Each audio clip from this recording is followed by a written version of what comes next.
Yeah. Hello everybody, welcome to this full basic lecture on combining elements. Okay, so it's a chemistry lecture. It's going to be really good. So we'll start this lecture without wasting any time. So to successfully start combining elements, there are three steps which we have to follow.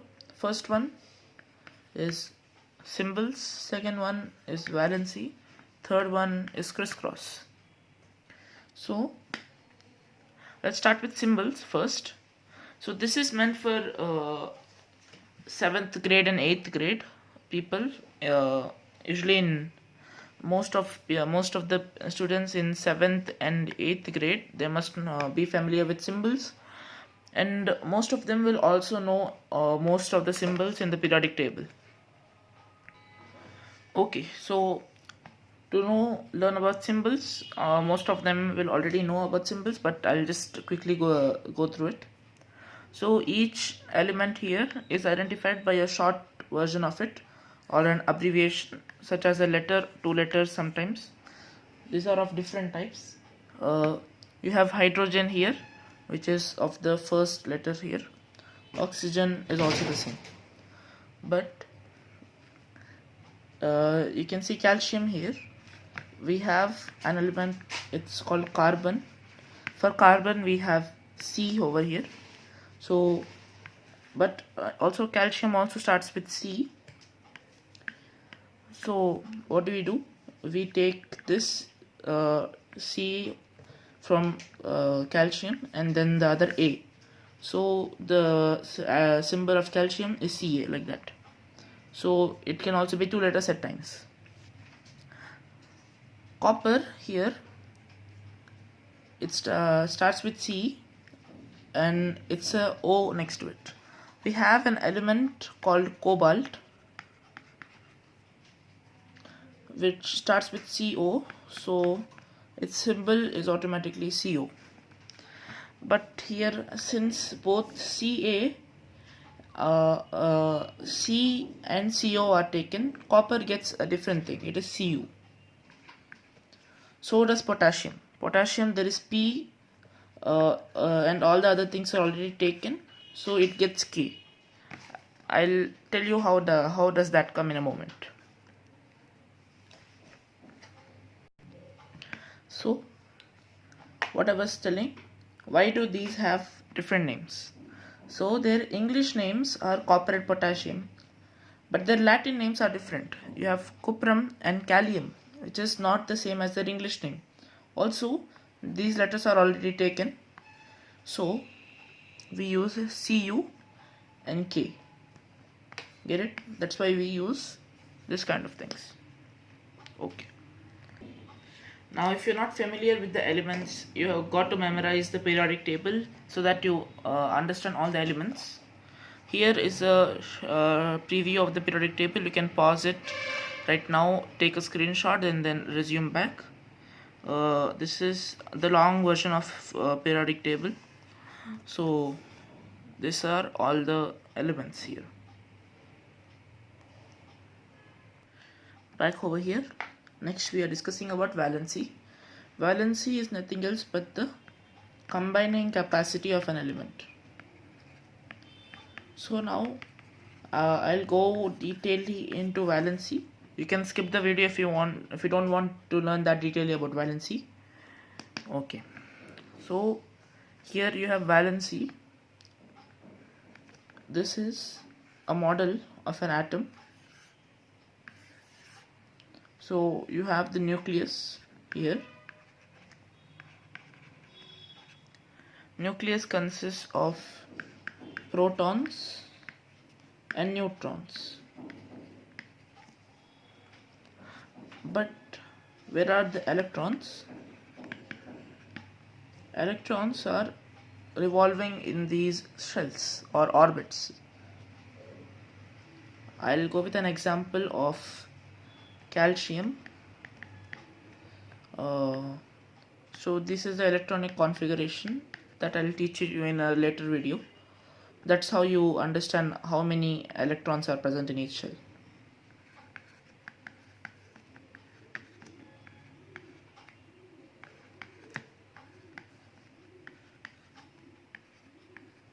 you need another orbit, and there you go. So you have all these electrons over here. Let me make this a bit more neat. Okay, so this is a more neat version of the diagram. This is for calcium. So for calcium, at the last shell, this is called the last or the valence shell. In the valence shell, you can see clearly there are only 2 electrons left. So the valency of this is 2. Now this is a very basic thing to do. You have the octet and the duet configuration. You must have learnt it by now. To attain stability, an element will either gain or lose electrons and attain one of these configurations. We have element number 3 here, which is lithium. So for element number 3, this is the nucleus, and you'll have 3 electrons over here.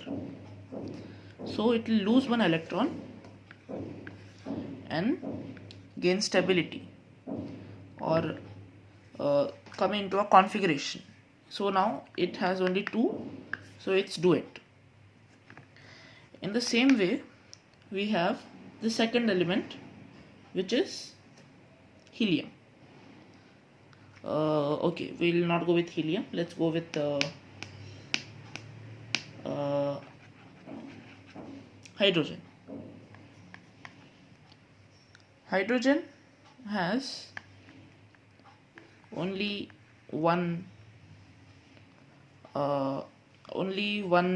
electron in its shell. So it gains 1 more electron from another element. From another element in a chemical reaction, gains 1 more thing and becomes an ion or a charged particle. I'll explain about charges later. So here, what is hydrogen's valency? It can gain 1 electron in order to become an ion. So to become an ion, how many electrons to be needed to be lost or gained is known as valency. Now in case of calcium, 2, 8, 8, 2. So in first shell there are 2, next 8, then 8, then 2. At last there are 2 electrons. These electrons will be either gained or taken back, or either 2 electrons will be taken or 2 electrons will be given to attain ion. But here it is 2, 8, 8, 2. In 2 and this is 8. So to attain a configuration, the last shell must either have 8 or 2 electrons to attain a configuration. Now is it easier to gain 6 more electrons in order to become 8 or lose 2 electrons? It's easier to lose 2 electrons. So these 2 electrons are gone away, bye bye, and it attains this ionic configuration 2, 8, 8, where here you have this 8. This 8 is now in configuration. This is an octet configuration. Now I will see.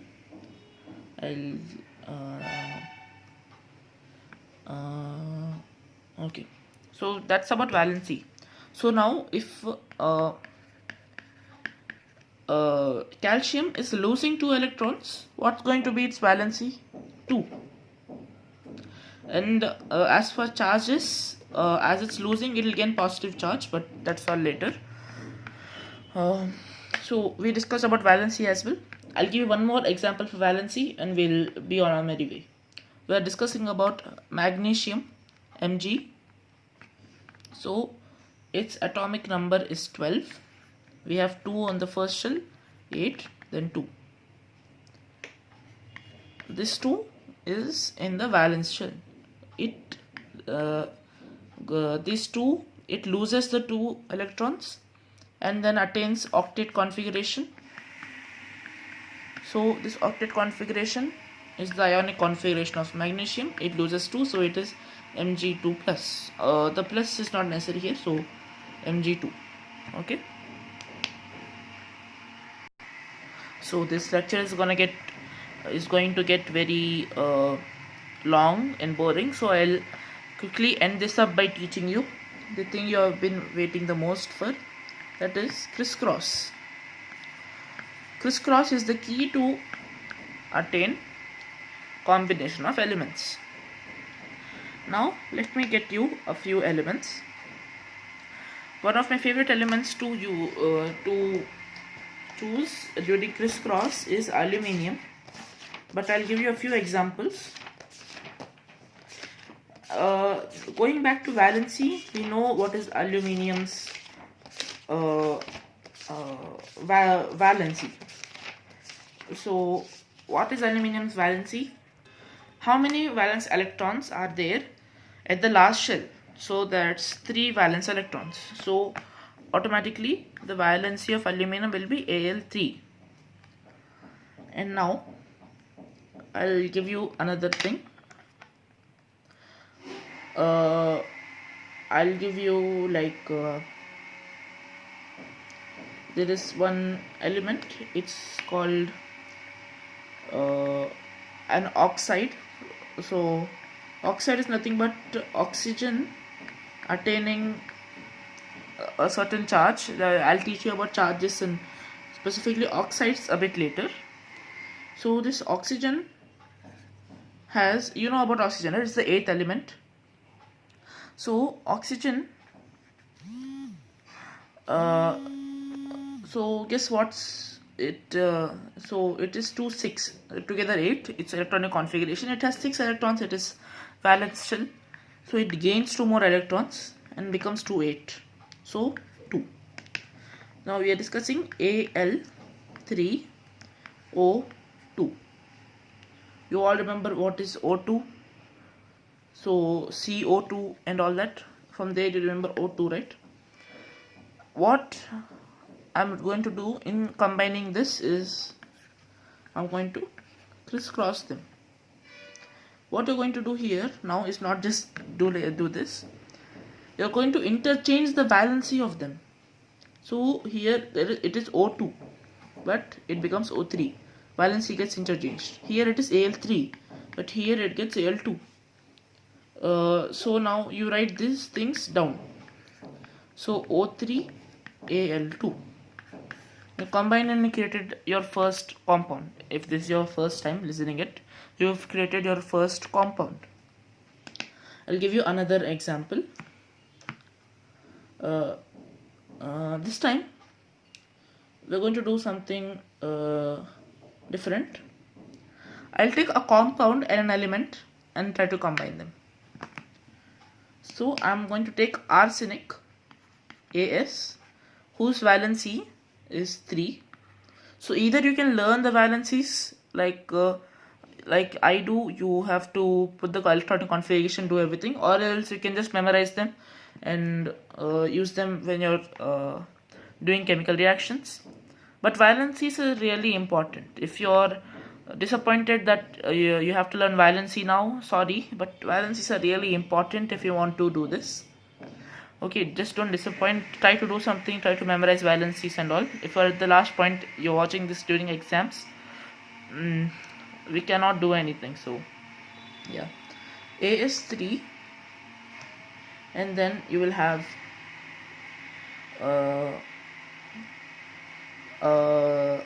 arsenite. Arsenite is a combination of arsenic and oxygen. So arsenic and oxygen, so you get AsO3 3 minus. This is a bit complex to create this. I'll do this. I'll explain this kind of stuff in my other video, which is going to be advanced chemical combination. This is basic chemical combination. So I'm going to combine this and this. or else it's gonna get a bit weird. So we actually gonna combine AS3 with something in which it is not there. So like illuminate is AlO3 3 minus. We're gonna go with this. So AS3 plus AlO3 3 minus. Actually this comes under advanced combinations. Let me bump that down also. Sorry for that. Very sorry. Okay, this is the last thing. AS3 plus HS. Yes, you heard me right. HS, hydrogen sulfide, or also known as bisulfide. HS. So 1. You're going to interchange the valencies here. This is just a plus. Remove that. So you are gonna get AS HS3. Let's write that down. AS HS3. This is your answer. Okay, I'm gonna go with the last example here. Zinc Zn2, bismuth Bi3. We're going to interchange the valencies here. Zn3 Bi2.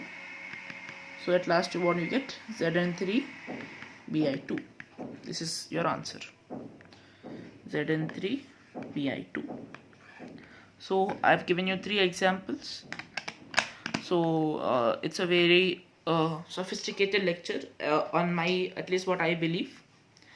I'll explain you about charges and all that stuff later if you have doubts about it. So make sure you ask doubts in the comment section, so that next I'll create a doubt clearing session in which I'll clear everybody's doubt. Stay tuned. Subscribe to my channel if you want to get the notification for the next thing.